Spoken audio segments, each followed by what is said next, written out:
المهرجان الاول السلامه الطرقيه اللي شرفت عليه جماعه تجنيد. وطبعا هذه مبادره اولى وتستحق كل التشجيع وكل التنويه، على اعتبار ان مختلف الفعاليات بالمدينه ساهموا فيها من مؤسسات رسميه ومن جمعيات ومن كذلك ساكنه. هذه التظاهره هذه اختار المجلس انه يحتفل بها هذه السنه بشكل خاص، على اعتبار ان الموضوع ديال السلامه الطرقيه اصبح يحظى باهتمام كبير جدا من قبل مختلف المؤسسات. وطبعا جماعه تيزنيت تستشعر هذا الموضوع هذا وكتعطيه واحد الاهميه اللي كيستحقها من خلال هذه التظاهره اللي نظمتها لاول مره. هذه التظاهره كما عرفتوا الجميع احتضنتها مجموعه من الفضاءات ديال المدينه، كان فيها حلبه ديال السلامه الطرقيه اللي شاركوا فيها العديد من الاطفال ديال المدينه والتلاميذ ديال المؤسسات التعليميه، كان فيها اروقه وشاركوا معنا فيها واحد العدد كبير جدا من المؤسسات. وطبعا كانت جلسه افتتاحيه كذلك اللي كانت تلقات فيها مجموعه من الكلمات تؤكد على الاهميه وضروره العنايه بالموضوع ديال السلامه الطرقيه. كما كانت عندنا مجموعه من الانشطه الموازيه، ومن بينها التكوين اللي دار لفائده مدراء المؤسسات التعليميه وممثلي جمعيه الاباء، وكذلك التكوين اللي دار لفائده السائقين ديال مختلف المركبات والسائقين من مختلف القطاعات الخارجيه والسائقين ديال النقل المدرسي والسائقين ديال سياره الاجره، واللي كان فيه واحد التفاعل كبير جدا مع المقدر اللي هو احد الخبراء الوطنيين في المجال. طبعا هذا النشاط هذا ديال هذا الصباح يندرج في هذا الاطار ديال السلامه الطرقيه. حنا كنتواجدوا هنا الان، كاين نشاط موازي اخر اللي هو دوري الصداقه الدولي للكره الحديديه اللي كيتدار الان وبدات الانطلاقه ديالو في مدرسه الزيتون بحضور عدد كبير جدا من الاجانب اللي كاينين في المخيمات اوليكومبيك اللي كاينين على مستوى المدينه والاقليم.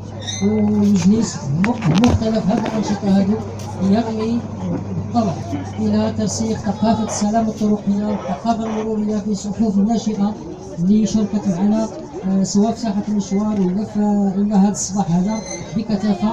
وكنشكر الجميع ديال المساهمين، واخص بالذكر الهلال الاحمر المغربي، الهلال الاحمر المغربي اللي تجاوبوا معنا كثيرا في هذه التظاهره، واخص بالذكر الجمعيه الجهويه للسلامه الطرقيه اللي كنشكرهم جميعا وكنصفوا عليهم لانهم جاونا من خارج الاقليم من مدينه اكادير وتحملوا عناء السفر وجاوا عندنا لمده 4 ايام وهنا متواجدين بهذه المدينه هذه.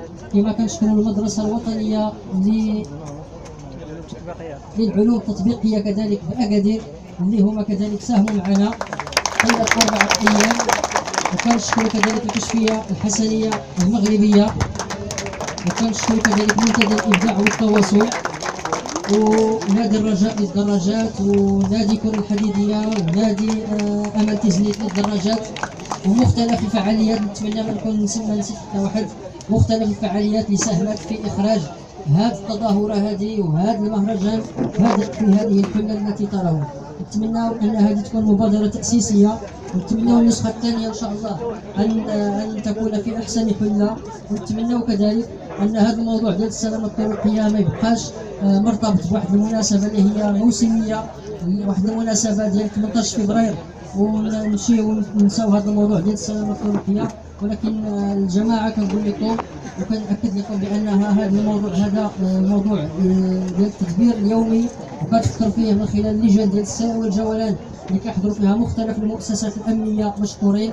وطبعا هذا الموضوع هذا ما بغيناش يكون مناسباتي، بغينا نحافظوا عليه وبغينا يكون واحد ندخلوا الاحياء، بغينا في اطار التنشيط ديال الساحات العموميه ديال الاحياء ان هذا الموضوع ديال السلامه الطرقيه كذلك انه يكون حاضر على مدى الشهور والايام المقبله في انتظار النسخه الثانيه للمهرجان. نشكركم ونتمنى التوفيق للجميع. طبعا انا كنأكد مجددا باسم رئيس جماعه تيزنيت وباسم جميع الاعضاء ديال الجماعه باننا نشكر ونشد بحراره على ايدي كافه المساهمين في انجاح هذه النسخه هذه، وعلى راسهم رجال الامن الوطني، رجال الوقايه المدنيه، رجال القوات المساعده، ومختلف رجال الوقاية المدنية كذلك، ومختلف الفعاليات والمؤسسات، والنيابة ديال التربية الوطنية ونيابة الشباب والرياضة والمندوبية ديال الصحة. كما كنشكروا كذلك مختلف الأعوان ديال جماعة تزنيت وموظفين الأطر اللي ساهموا معنا في إنجاح ديال هذه التظاهرة، ونشد على أيديهم بحرارة لأنهم تحملوا واحد العناء كبير جدا على مدى 4 أيام وطيلة مدة شهر تقريبا من الإعداد لهذه التظاهرة. فنشكر جميع الفاعلين وجميع الحاضرين، ونتمنى التوفيق للجميع.